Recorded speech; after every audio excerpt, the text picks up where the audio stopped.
My name is Alice Carter, and the events that unfolded on October 12th, 2023, forever altered the way I understood prayer, faith, and the very nature of reality itself.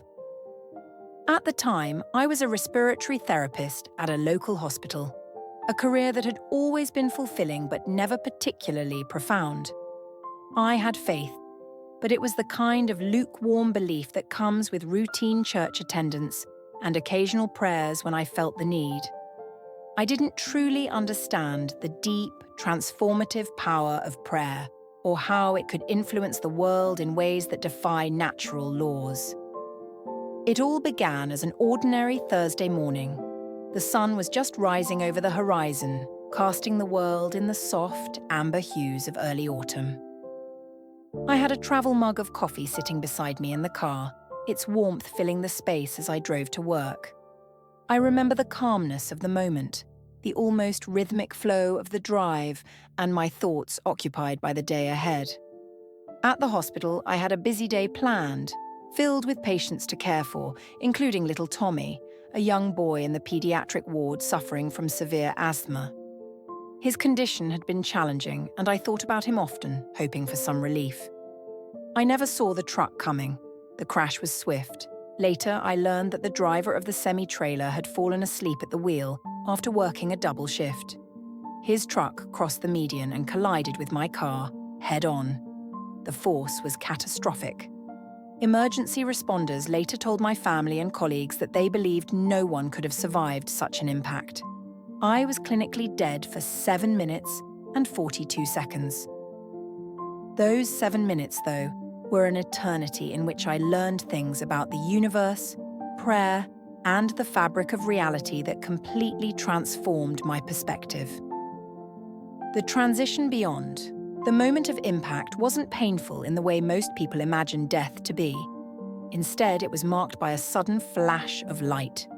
Brilliant, blinding, and yet not threatening.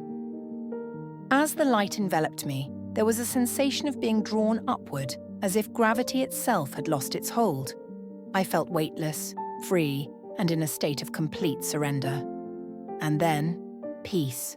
Profound, endless peace. It was unlike anything I had ever experienced. Imagine standing in a room where every burden, every worry, every fear you've ever carried simply evaporates. The pain of the world, the chaos of life, and the nagging doubts that we all carry were nowhere to be found. In that moment, I felt an overwhelming sense of being whole, as though I were being held by the very essence of the universe, cradled in an embrace of pure love and understanding. I wasn't alone, and yet, there was no need to communicate through words, only through knowing. What happened next was even more surreal. I found myself in a space that wasn't a place at all. It wasn't heaven, not in the traditional sense, with clouds or golden gates. It was a dimension of pure consciousness, a realm of awareness where all things existed simultaneously, past, present, and future, all woven together in a single, eternal thread. The best way I can describe it is this. Imagine being inside a living, breathing tapestry of light. Each thread that made up the fabric of this tapestry was a prayer sent from someone somewhere on earth. And these prayers weren't just thoughts or words, they were tangible, visible streams of energy, pulsing with life and intent. The living tapestry of prayer. As I became more attuned to my surroundings, I saw them, prayers. They were streams of light and colour, each distinct, and each with its own rhythm, intensity, and vibrancy. Some were sharp and clear, bright rays of energy like lasers, cutting through the spiritual fabric. Others were softer, more diffused, gentle ripples that spread outward, touching everything in their path. Each prayer carried a unique energy, a signature of its origin, whether it was a simple request for help or a deep, fervent cry for guidance. It was then that a presence appeared beside me. Not an angel in the traditional sense, but a being of pure, radiant light who identified himself as Gabriel. He didn't speak to me in a voice that I could hear with my ears, but rather his words resonated within my consciousness itself.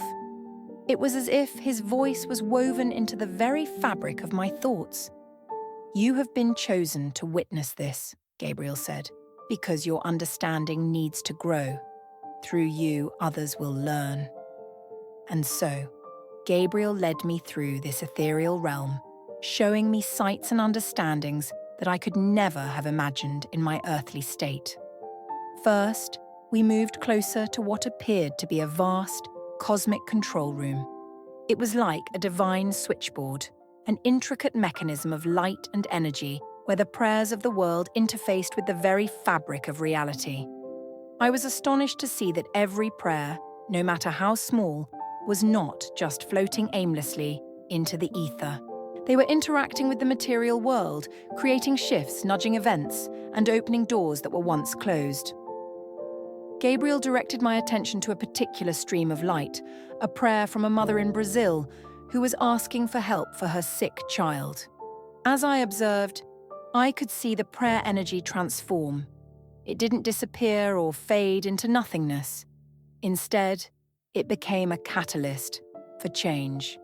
The mechanics of prayer. I saw how the prayer moved through the layers of reality, shaping events and influencing lives in ways I had never imagined. It wasn't just an abstract thought. The prayer acted. I witnessed how the prayer influenced the thoughts of a doctor in the hospital, causing him to recall a similar case from his past that led to a crucial diagnosis. I saw how it affected the child's immune system, triggering a healing response on a cellular level. There was even a ripple effect that reached beyond the physical, touching the hearts and minds of the community around the child, as friends and family began to offer their support. Prayer, Gabriel explained to me, is not just asking for things. It is participating in the fundamental creative force of the universe. When humans pray, they are not just sending requests to heaven, they are actively engaging with the quantum fabric of reality itself. It was here that I began to grasp the true power of prayer. Gabriel showed me that different types of prayers create different kinds of energy.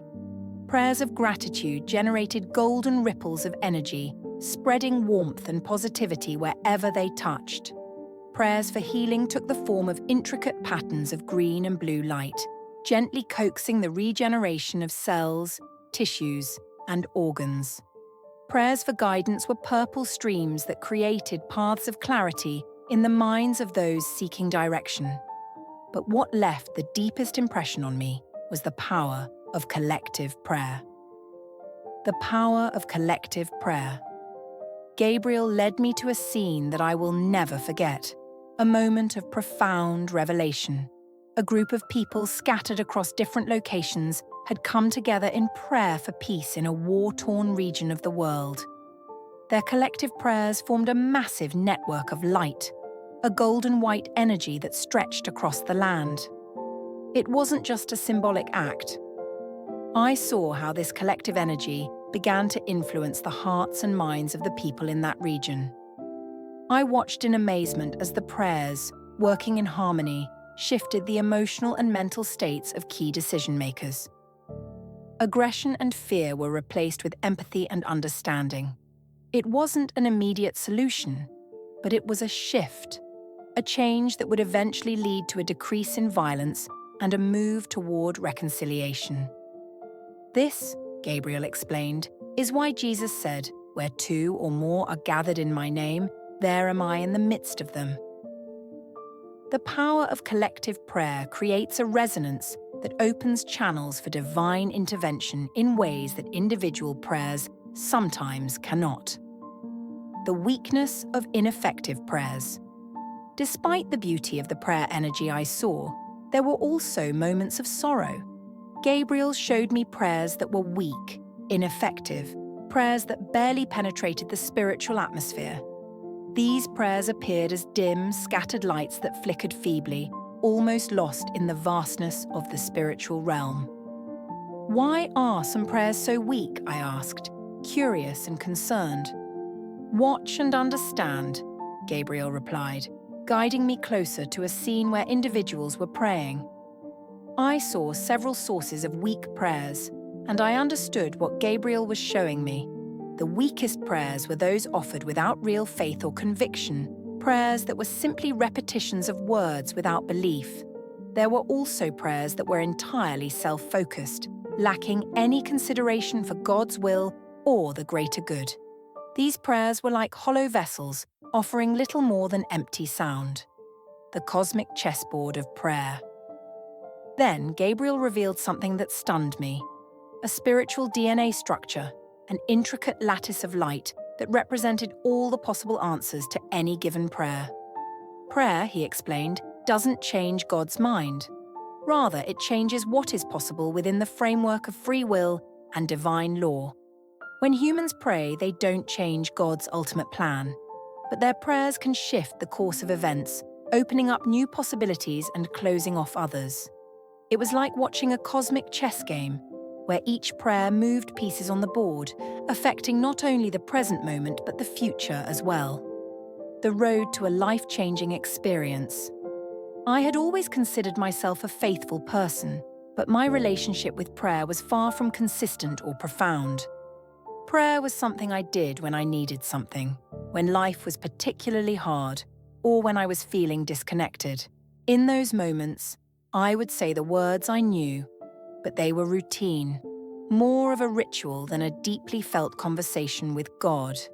I never gave much thought to what was really happening when I prayed, nor did I truly understand its power or significance. My faith was lukewarm, as I was focused more on the mundane aspects of life and less on the deeper mysteries of existence. I spent my days working as a respiratory therapist at the hospital, a job that required me to remain calm under pressure, to be patient with patients and their families, and to provide care in situations that could often be life-threatening. I would encounter individuals at their most vulnerable, but in a way I had become accustomed to the distress and desperation that accompanied so many medical emergencies. It was another day like any other when I began my drive to work on October 12th, 2023. It was early in the morning, and the streets were quiet, bathed in the soft golden light of autumn. The crisp air carried a sense of tranquility, and the sound of the tires on the road was almost hypnotic, a glimpse of the divine. The crash was catastrophic. The emergency responders who arrived at the scene later told me that the force of the impact was so severe that they assumed no one could have survived. They worked tirelessly to extract me from the wreckage, but to them, it seemed futile. My body had suffered immense trauma, and they declared me clinically dead for a staggering 7 minutes and 42 seconds. But in those moments, in that brief span of time, I was transported to a place beyond comprehension, an experience that transcended the limits of life and death as I knew them. The moment of impact was not one of pain, at least not in the way I had anticipated. I had always assumed that death would be an agonizing, violent experience, filled with fear and dread.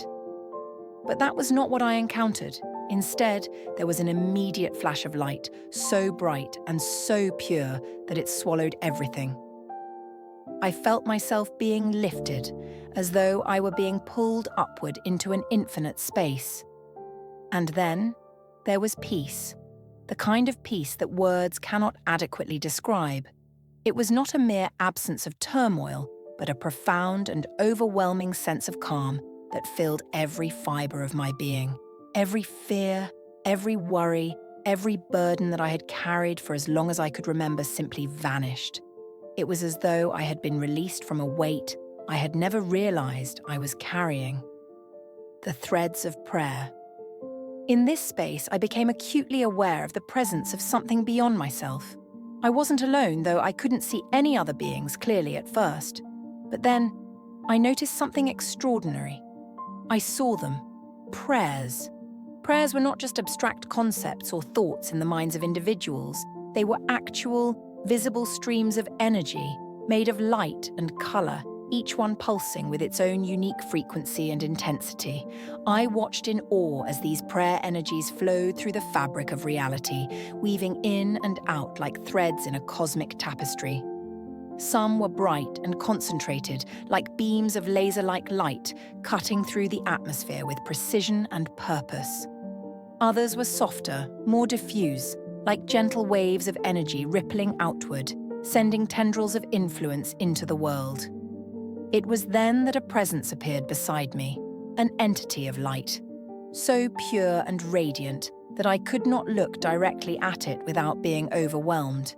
He introduced himself as Gabriel, and while he did not speak in words as we understand them, his presence resonated deeply within my consciousness. His voice, if you could call it that, reverberated within my mind, echoing with a sense of knowing and purpose. "You've been chosen to witness this," he said. "Your understanding needs to grow, and through you, others will learn." The mechanics of prayer. Gabriel directed my attention to a particular stream of light, and I saw it clearly, a prayer being offered by a mother in Brazil for her sick child.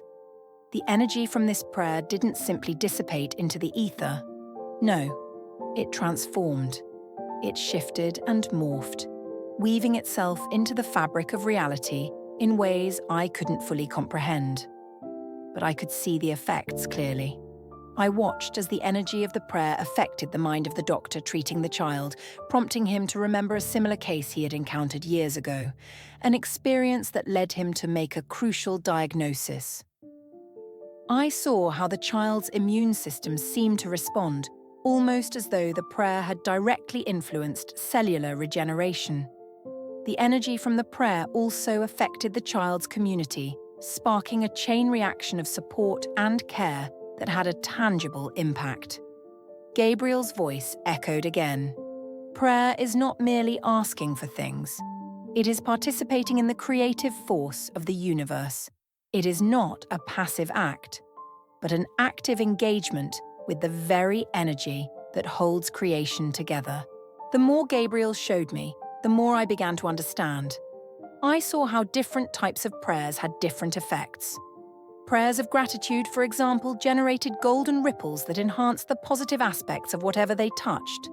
These ripples created harmony, peace, and joy in places where they were directed. Prayers for healing took on hues of green and blue, manifesting as intricate patterns that seemed to influence cellular growth and regeneration.